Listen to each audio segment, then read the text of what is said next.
خب آقا سلام، من این تیکه رو استوب کردم. بریم که با هم شروع کنیم. علی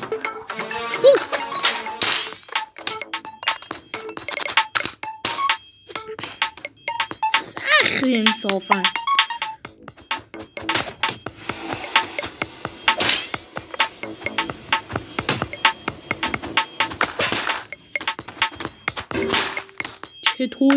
چطوری اون چاقو پرت کرد، من زدم تو کلش.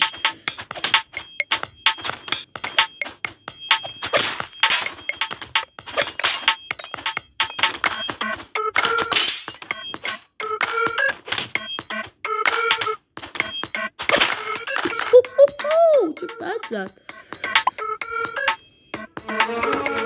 راستی بهم بگین چه سبک ویدیویی بیشتر دوست دارید که من همون سبکو بذارم.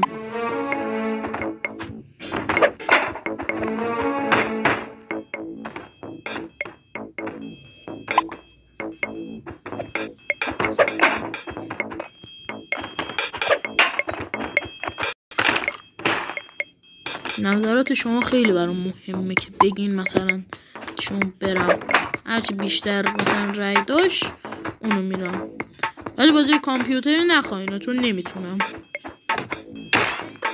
مثلا مثل GTA و ردد و اینا نمیشه.